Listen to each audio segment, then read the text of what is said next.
it's this fear of losing control.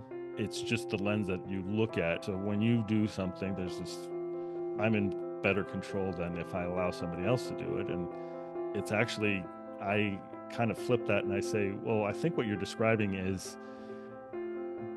you're not necessarily in better control. You're more comfortable when you're doing it than when somebody else, and what needs to be worked on is your comfort with discomfort. Allowing somebody else to do something actually helps you gain more control over the things that you are really good at. And then letting others do things that they're really good at, and then you're actually able to be in a state of control, I think, far better. Welcome to Narrative's Leadership Story Talks, where great leaders go beyond the bottom line to create lasting impact. Join hosts Jerome Deroy and Julienne Ryan as they uncover the stories behind real-world challenges, offering practical insights to help you lead with empathy, authenticity, and purpose. Each episode dives into how leaders use storytelling to build trust, foster connection, and inspire action. Whether you're navigating workplace dynamics, driving change, or building high-performing teams. Welcome to Leadership Story Talks. I'm Jerome Deroy, CEO of Narrative. And I'm Julienne Ryan, and I'm happy to be here. Great to see you again. Before we move on to introducing our guest today, I want to remind our listeners to subscribe to the podcast, leave a review wherever you find your podcasts, and also remember that we broadcast on YouTube as well. So check out our YouTube channel at Narrative, as well as you can go to narrative.com/podcasts, and that's where you will find the archive of more than 130 episodes to date. So without further ado, today our guest is Carlo Odicino, CEO and founder of One Team Partners. He specializes in helping early stage companies bring their innovations to market without succumbing to the burnout often faced by startups. With 24 plus years of experience scaling businesses of all sizes, he guides CEOs and leadership teams through complex challenges to achieve extraordinary results. Carlo holds an MBA from the University of Notre Dame and directs high school theater in his spare time. He lives in Costa Mesa, California with his wife and two sons. And I am so happy to have you on our podcast today, Carlo. Welcome to the show. Thank you for having me, Jerome, and Jules. Very happy to be here. Yeah. So let's get into, so there's a lot in what I read. It's a short bio, but there's a lot in there packed into it. And so I'd love to unpack that a little bit and maybe start with you telling us a little bit about how you kind of took this this journey on, or what was the journey to become a leadership coach and create this One Team Partners company? Yeah, it was really, as I progressed throughout my career, I've had I've been fortunate enough to work with companies of all sizes, Fortune 100 companies all the way down to very early stage startup companies, sometimes solopreneurs. And I found two things that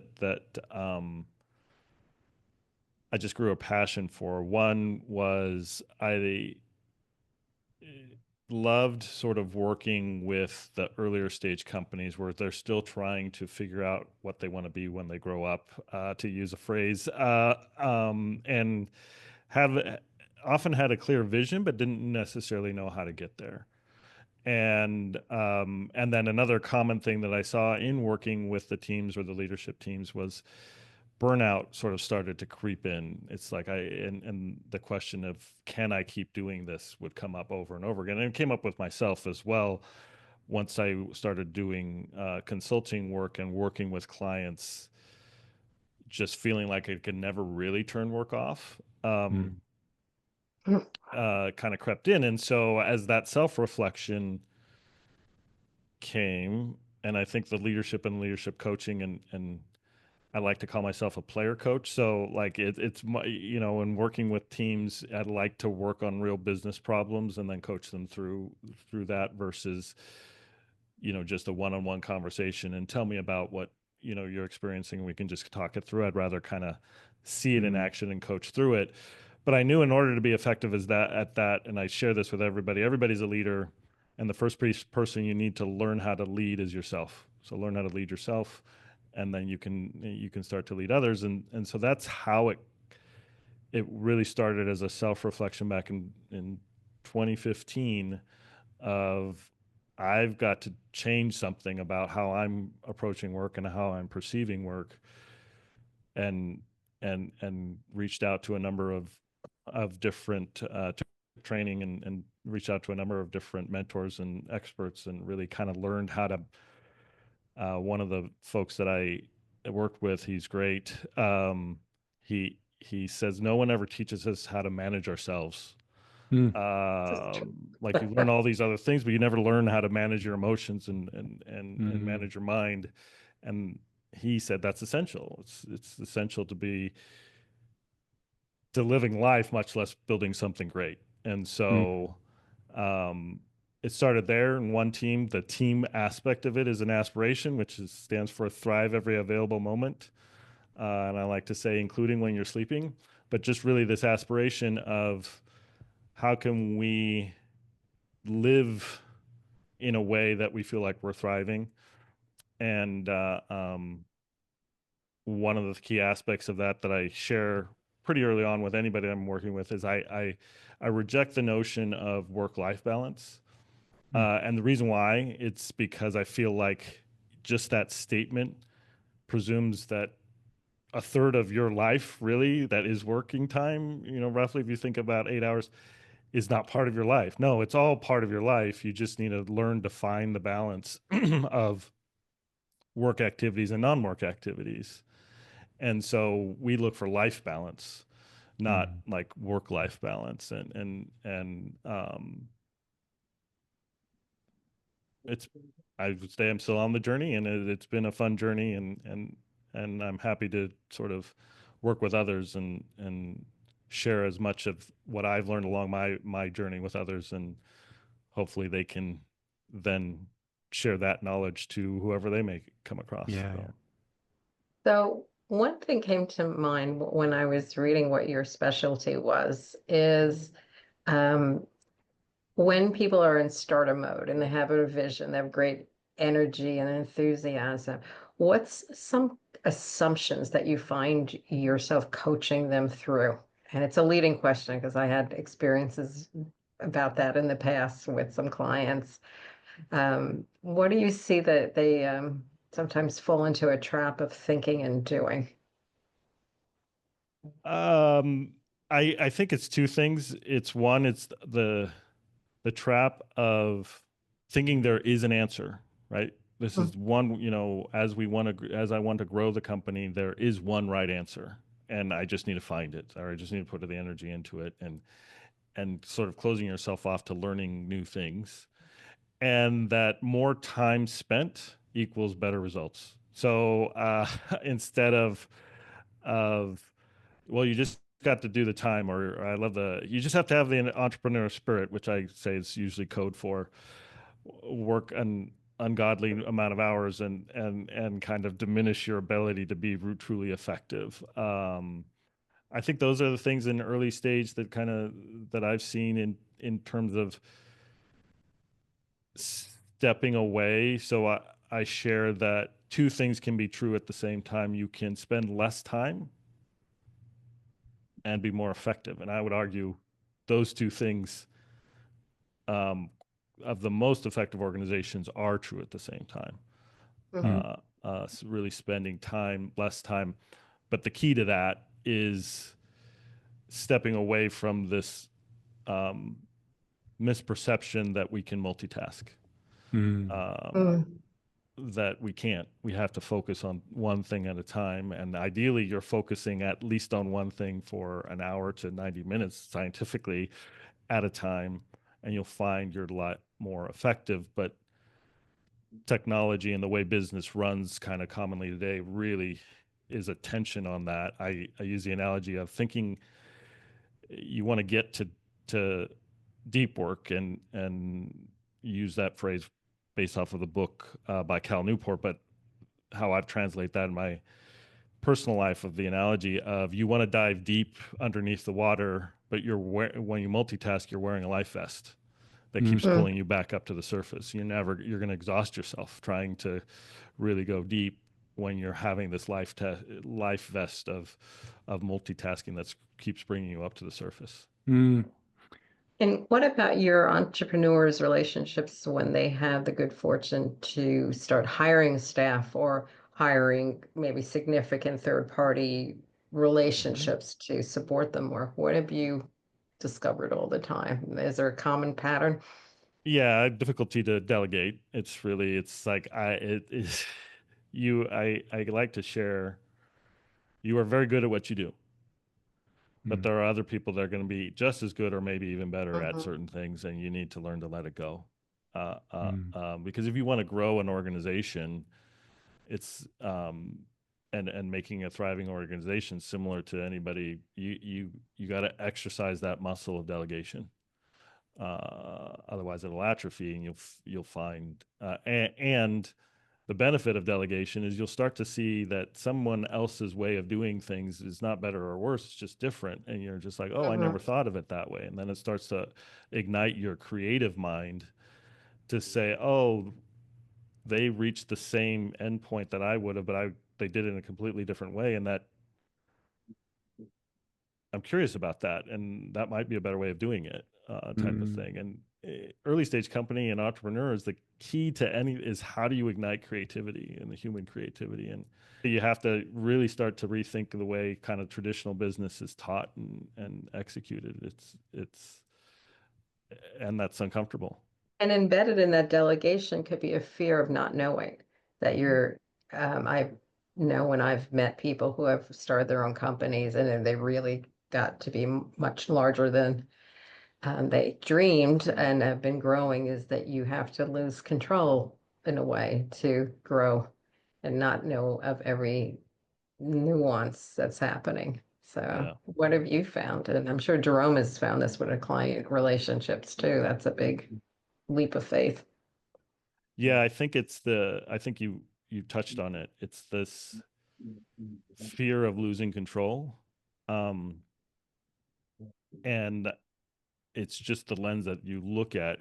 I'm not doing so when you do something, there's this I'm in better control than if I allow somebody else to do it. And it's actually I kind of flip that and I say, well, I think what you're describing is you're not necessarily in better control. You're more comfortable when you're doing it than when somebody else, and what needs to be worked on is your comfort with discomfort. Allowing somebody else to do something actually helps you gain more control over the things that you are really good at, Hmm. and then letting others do things that they're really good at, and then you're actually able to be in a state of control, I think, far better, because it goes down to the multitasking. Like there's nobody. The analogy I like to use is a Formula One race car driver is Hmm. very good at driving the car. They are not getting out of the car to change the tires when they come into the pit stop. They're letting other people do it Mm. because they're far better at it than they would. But those people in the pit are not driving the car either. So Yeah. Yeah. And they all have this common performance goal, mhm. So that's the thing that brings everyone together. Yeah. Um, that's a great analogy. One of the things I was thinking about, well, there's a few things, but one is around burnout. And I know that, the one of the areas that you focus on is the life sciences, or where you've had experience. And I'm curious about that because we've had a few clients in that industry. And actually, whenever we do storytelling training programs in that industry, you hear these amazing stories of why people went into that industry to begin with, versus other industries. And not everyone necessarily, but a lot of people have, a deep sense of purpose because they feel like they're making a real difference in people's lives. Maybe now I'm working on a drug that could have saved my mother, could have saved my best friend. I went through something that was clearly meant to be incurable, and now I get to work on these things. And so it's there's a lot of that in my experience, and it creates this deep sense of purpose. And I know that in your field, it can also, that deep sense of purpose can sort of get you to just work all the time, which creates burnout. And so I wonder what your thoughts and reflections are on that piece and how to manage that. Yeah, and that comes up quite a bit. Almost every life science company has a version of their longer version is positively impact patient lives. Think about what we're doing, how, Hmm. you know, and they're very impactful because it does that sense of purpose of what I'm doing is not just to sell another widget that may not, it's what I'm doing actually can positively impact a patient's lives, and they'll bring in patients that have taken the drug, and they share their stories, and it's highly motivating. Hmm. That's a double-edged sword, though, oftentimes, because then it's like, well, I'm not sick, so I need to put in the extra work to make sure, because if I don't put in the extra work, then somebody may be negatively impacting. Hmm. And so they'll or you're trying to accomplish something meaningful as a team, and it's not in a mean-spirited way, but it walks the line of manipulative, of like, somebody's tired or needs the break and needs to recharge, needs to take time off. Oh, well, think about the patient. Maybe you can delay that. Mm. And it comes from a good place, but it's like, let's rethink about this. Like, would a patient, and I, it's real, but I kind of say it in a joking way. Would a patient want you to work on something that's going to impact them and you showed up to work drunk?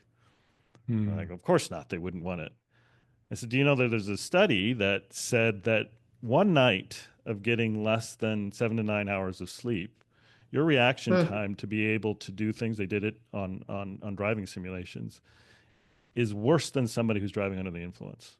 One night Wow. of getting less than 7 hours of sleep. And they're like, no, and I'll show them the study. Like, they'll just they don't believe it because you don't think of it in that way. But that's how important sleep is for us to kind of um, show up as our best selves. I said I would argue that a patient probably wants you to be at your optimal, most creative self. And if that meant that you had to get 7 to 9 hours of sleep a night instead of 4 to 6, I think they'd take that every single Hmm. time. But it must be challenging because they're also contending with the speed to market and Mm-hmm. knowing that somebody out there somewhere might be boiling similar things in their respective pots of scientific solutions. And that is maybe the other ghost that's in the back of their head every day. Yeah, I mean, there's a number. I mean, you touched on one. There's a number of different tensions that come up to mind. So it's not, when I'm talking to folks, it's not ever black or white. There's a lot of gray. And Mm. you bring up a great point in terms of, I'm not trying to diminish that there's market pressures and business pressures and all these things Mhm. that kind of create this need to maybe, work a little harder. I say, let's pick your spots. Mhm. So it's business is a marathon if you want it as a Mhm. marathon. And the best marathon runners have an average mile pace, but if you look at whatever part of the race they're in, they're saving energy for that. Maybe like the last 5 miles, they're saving that for to really kind of tune it up. And that's similar analogy. It's, you don't need to be sprinting all the time. You can't be sprinting all the Mhm. time. Pick your spots, and when you're not sprinting, really plan for and train the organization and build the habits that allow you to accelerate when you need to accelerate. And so a lot of companies, they go from just like one milestone to the next, which really then creates this fatigue and burnout. It's like they celebrate it for like a pizza party on one day, and they're like, look at this this milestone that we hit, and then the very next day they're like, okay, heads down, let's go back to that next milestone. And um, I re- I sort of run counter to the notion of there's always this pressure to start as soon as possible. Mm. And I said, would you take, and this happens so many times in business and execution, take the time to plan, because you will finish a lot faster than if you're rushing to start. Don't measure Mm-hmm. your starts, measure your finishes. That is, I think, is important. But you bring up a very good point in terms of like, yeah, there's market pressures, but you can either use that as an excuse to keep doing things that continually lead to burnout and turnover in your organization, and your own dissatisfaction, or you can say, I acknowledge that, and how do I do something different that still allows us to get to market in a efficient way, but that's not causing this burnout. Yeah. And That's what you're saying about the planning takes such internal discipline and character, and to do it the way Yeah. it should be. So having flashbacks to and groups. patience, right? I mean, That, that's the that was the thing, right? other Because word. that's often what we find, is certainly in my experience, is that there's an impatience to get started, basically, because you kind of want to get, okay, let's see if this works, and so the planning phase is not exactly it's not a sexy phase, that's for sure. No. And yet I love what you said, because without that, then you're left to, at the end, you're measuring things, and, oh, okay, well, if only we'd actually done it this way or that way. But if you're planning, and planning well, that allows you to sort of anticipate a few more things. And so I love that idea of measuring your finishes and not your starts. Again, if we take a sports analogy, I mean, you were talking about race car driving, but who measures, the start of a football game or any game? What you look at is the result at the end. I went through a heartbreak yesterday because my soccer team was dominant the entire time, and in the 90th minute, 2 minutes before the game ended, the other team stole it. Just Yeah. scored a goal at the end, and that's what it is. That's what counts, right? And so yeah, so I think in business, measuring these finishes, that is truly important. And I think for, I use reminds me of a kind of a storytelling analogy, because when we teach people how to tell stories, especially in business, is we ask them to think about the end first, actually. Mm-hmm. So project your story into the very last line. What's that last line going to be?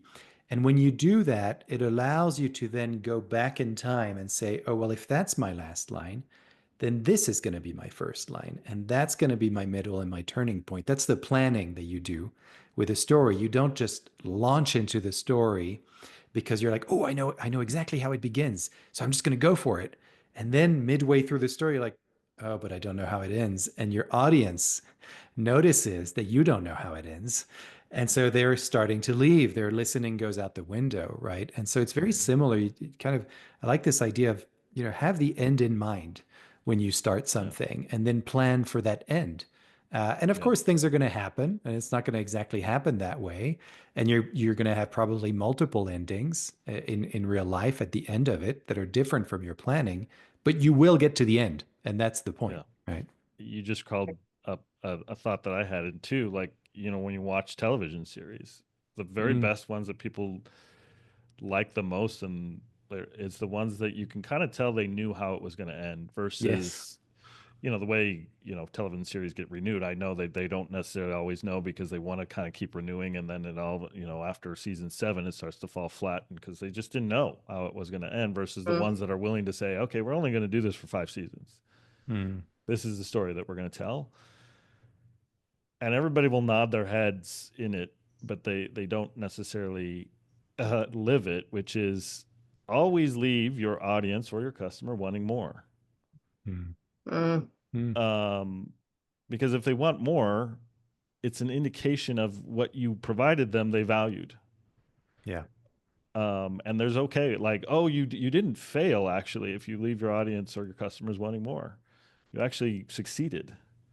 Um, because then you provided something of value and you can learn from that and then make that next generation. In business is the next generation is um is always good, and particularly in life sciences because it leads to the innovation that is so important. But if Mm. you try to solve every single problem with one product, you lose sight of being able to solve one. Yeah. Right. Right. Yeah. Yeah. Yeah. That's hugely valuable to just figure out that focus and then stay with it. Yeah. Yeah. I want to get to a question that we ask of all of our guests and gets to a little bit more of your personal kind of journey. And that is, what is an experience that has shaped who you are today that maybe still influences you in some way, still informs your thinking? Mm-hmm. I'll go way back to sophomore year in high school. Was it sophomore? Junior year in high school. I was trying out for a play, um, Our Town. And for Uh, those that know the play Our Town, there's two main male characters. It's the stage manager and George. And as I was going through that process, I knew I was sort of in contention for both of those roles. So I thought, going through that it was like, okay, if I don't get one, I'll get the other. I'll be happy with either one. And the cast list came out, and I didn't get cast in either one of those roles. And further ego hit was the stage manager was double cast. Two people actually ended up playing the role on different nights. oh my. So, ego hit, and I remember I was very upset, and I have this memory of it's like I called my mom. I'm like, I didn't call my mom because we didn't have cell phones back then. I had this sort of like made up memory that I called my mom, but it must have been that I went home and I was very upset and I was emotional and I didn't get the role. I got a very small role that was at the very end of the play. Um, I don't even remember the name of the role. It was like the undertaker of the last scene in the Mm. cemetery. Oh, I feel good bad that I don't Lord. remember. That's a What metaphor. yes, exactly. Um, but I remember my mom saying, "Well, maybe you should consider not doing drama anymore, right?" Because she saw this emotional reaction. She's just being a caring mom, and I Mm. remember as a visceral reaction. So, what are you talking about? No, I'm not going to give. I'm just because I didn't get the role. It's not. I'm yes in the moment. But from that point on, and the drama teacher who beyond high school was a friend and mentor. She was Barbara Van Holt, phenomenal woman. Um,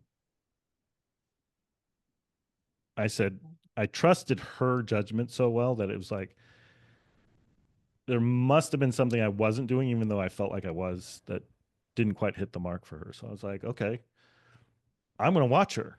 I'm Mm. I'm going to sit and watch her work. And in the process of watching her work and work with the cast, I observed two critical things. One, she always knew which buttons to push for the students she was working with. She got to know them and she cared about them enough to, it wasn't one size fits all. What she would do with me was different than what she would do. And so I walked up, I went to her um, one day after rehearsal and I just said, what do I need to do? I asked her, and she knew enough that I could take it. I wanted blunt, sort of not sugar coated, like tell me. And she very clearly laid it out. And from that day on, she's like, Carlo, what you have that a lot of people don't have is a work ethic. Don't let Mm, anybody outwork you. And so that was the thing. It was like, that was the impactful. It's like, I may not be the most talented, but you're going to have a hard time outworking me. Mm. Um, and she fast forward 2 years and I've just carried that. It's this central concept of when you reach disappointment, control the controllables. I can control my own effort. I can choose the attitude that I show up to work or show up or anything. And the results are the results. But instead of really overly focusing on the result, look at the process and control what you can control.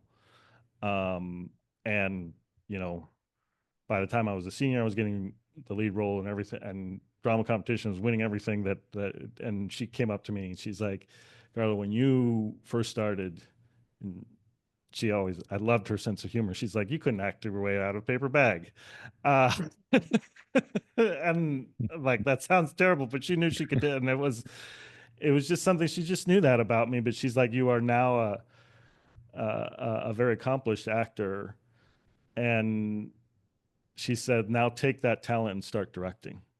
And that's why Ah, I direct to this day, because she was just like, she's like, you could perform as well, but your talent is being able to coach and help people get better. So wonderful. Wow. What a Beautiful. great story. Yeah, Julian, I'm dying to hear your reflections on that story. Oh my goodness. Well, it's a gift because you took what you thought was failure and played it forward, and you Mm, did what we all tell ourselves we're supposed to do is ask for feedback and direction, and then you repurposed what you probably were an awesome undertaker in the role, in that yeah, moment, make the most of the scene. yeah, right. But you kept going. You didn't just let it go and think that's it, mhm, I'm out of here. I didn't get what I thought was mine for the taking. So mhm, that took a lot of pivots. And, your mom was great in the sense she gave you an option and said, mhm, but the fact you didn't listen was probably the one moment of teenage rebellion that was smart. yeah, And you took it forward and played it for others and allow them now to be vulnerable and take some yeah, chances. I'm yeah. curious what kind of plays you navigate your students towards. Are there any favorites that you like that you think really teach? Um, the vast majority of the plays that I've directed are actually what they call the original shows. So they're actually written by the students, Wow. and they're a lot kind of like a SNL, but I would say better in terms of Ah, there's these sketch comedies where they're. But why I love directing those plays is we always start out the process of creating, because you have these kids either say, I I'm not a good writer, or I'm not funny. I said, can you write? Yes. Then just start writing and leave the funny to later. Don't try Mm, to make something funny. Leave that, the funny will come, mm-hmm, but explore things. And tell them, I said, any of the best comedians that you watch, there's a story behind all of their bits that usually comes from, if not always comes from, a source of pain that they experience in their own life. And so you have to be willing to kind of explore those painful moments in order to then find the humor in it. And that's very cathartic for them to be able to do that. Um, so um, those are like those moments where you start to see these kids that come in with all this doubt. I'm not funny. I'm not a good writer, and everything like that. And they're able to then work on, maybe it's just one scene that makes it to the show, but then they see their peers laughing at it and having a good mm-hmm, time, and it just how much energy they get. So those are the plays that I like directing. But in terms of a pre-written play, two that I've worked on, actually three stand out. One is a play called De Donde, which I thought was a very powerful, because it talked about immigrants coming to the United States from El Salvador and all the challenges of that. It's all written in English, but the cast that I was working with was uh, Hispanic. A lot of them were Mexican, but they were kind of first generation, so they knew kind of the mm-hmm, immigrant story. And we made the decision, they translated it, that the first act was going to be all in Spanish when they were speaking. The characters, when they were speaking, it was going to be Spanish. We were unapologetic about it. We didn't wow. translate it. We translated it into Spanish, mm-hmm, and um, they performed it in Spanish. And what they really liked about it was it really helped the audience, at least in that first act, because it's mainly English speakers. And yes, a lot of them knew both, so they could understand it. but for the English speakers, they got to experience the discomfort of coming into a country where you don't know the language and you don't know what they're saying, and that was sort of uncomfortable for them. But then in the second act, we start kind of translating it back into English and things like that, so they can kind of engage with the story. They really like that. And then Harvey, which is was made into a movie with Jimmy Stewart. That was Oh always just yeah. a passion project of mine. I love that movie, and we did that. But then co-directed it with a dear friend of mine. It's a play called Letters to Sala, and it was about a girl who grew up and went to the labor camps in during World War II.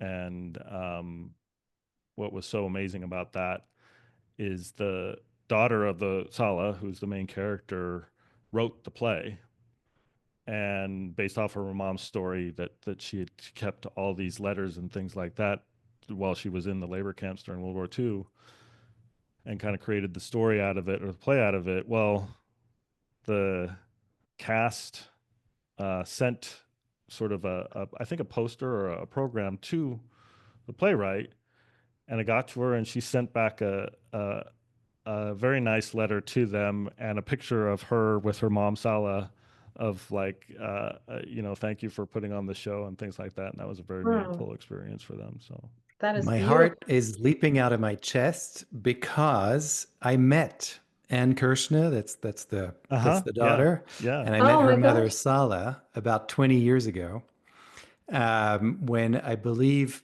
Anne had written the book Letters to Sala, yeah, which was Hmm. based on this box that she found. My business partner Murray Nossel is also, at the time, he was a documentary filmmaker, and he was working with. I'm trying to remember the name of he's sadly passed away since, but theater director who put on the first performance of Letters to Sala. hmm, But we were deeply involved at some point, because there was an idea to make a documentary about these letters, and I think a short film was made, and it ended up being at the public library in New York, hmm, and I remember hearing about later on, high schools and colleges, et cetera, putting on these plays. So it's kind of amazing to think, yeah, Uh-huh. oh my gosh, 20 years later, because yeah, I met her in her kitchen in on the Upper yeah, West Side, when they were talking about this project, and a really poignant story. And actually, for anybody who's listening, yeah, I really encourage you to find out more. Whether you can catch the play or not, I'm not sure, but certainly the book yeah, is out that Anne wrote. It's really extraordinary. These letters that she kept hidden in these labor yeah, camps for many years, and there's a love story in these letters as well, and it's quite something. So anyway, thank you for that, Carlo. I had no yeah. idea this was coming up. Amazing! You've Like just I always brought say, me back to. one more Yes, question, and this abundance of riches comes forward I yeah, know. unexpected. Yeah, exactly. So thank you for that. That's great. And yeah, yeah, great story as well. And yeah. And I would imagine, Carlo, I know we're almost out of time here, but in terms of that background that you have in performance, coupled with life sciences and your own experience with burnout, et cetera, I would imagine, I mean, I don't want to put words in your mouth, but I'm assuming these are all things you bring into your own sort of coaching, what you call the yeah. player coach style, right? Or Absolutely, and that was one of the things that I think, my own coach that I've had, because as I was going through that crisis of confidence, as I would share back in 2015, 2016, I felt like I just, where I felt most alive was when I was directing students Mm, and working on plays, and she's like, why don't you bring forward all of that in your work life? And I never even mm, saw that. It's a very simple question, and I never even consider that as an option. mm.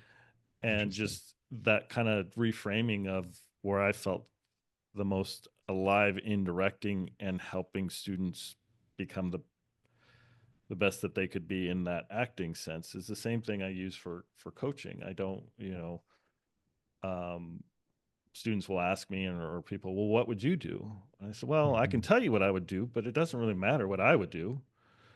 It's what Mm. do you think you should do that feels Mhm. comfortable for you? Yeah. because what I would do is not better than what necessarily you would do. And if you want to drive authenticity, both in a character or as a leader, don't try to be the leader that you read in a book. Try to be the leader that you know you can be, and what feels comfortable for you to do. And then people follow others that they believe are authentic. And so that's the drive. It's to be your authentic self. And not try to follow the recipe of what you might read in a book. So. Yeah. Yeah. Well, thank you. What a great message to end on for our listeners. Yes. Is there anything that you want to add, Carlo, about where people can find you and that sort of thing? We'll put all of that in the episode notes, and there'll be lots of links, and so people can find you. But is there anything you want to share right now? Yeah, I just would say I love having conversations, right? And if you want introductory 30-minute conversations so we can start to get to know each other, go to our website, oneteampartners.com, and in that you'll find a link where you can book a meeting with me, and we can start that 30-minute conversation of what you want to accomplish. So. Fantastic. Well, based on this conversation, I would highly encourage everyone to do that right now, because this has been a wonderful conversation. Thank you, Carlo, so much for your insights and your openness and vulnerability and telling your stories. Really appreciate that. My pleasure. And thanks, Julienne, for being my wonderful co-host as always. If you've listeners, if you've been inspired by this session, as certainly as I have, you can go to our website and find more of these episodes, narrative.com/podcast. We highly recommend that you also go to your favorite podcast platform and review our podcast, because that drives the word of mouth as well. And we can get more people to listen to these wonderful insights and words of wisdom, such as the ones that we just heard today with Carlo. So if you're considering enrolling your team or enrolling yourself, either in one-on-one coaching or group training to learn how to tell your own stories, just like the ones we've heard today, please don't hesitate. We're always ready to listen, and let us know what you thought of this episode as well. We're always reading all the comments. So thank you so much. Thanks for being loyal listeners, and we will see you all next time. Thank you. For more information on the narrative listening and storytelling method and how it can help your business, go to narrative.com.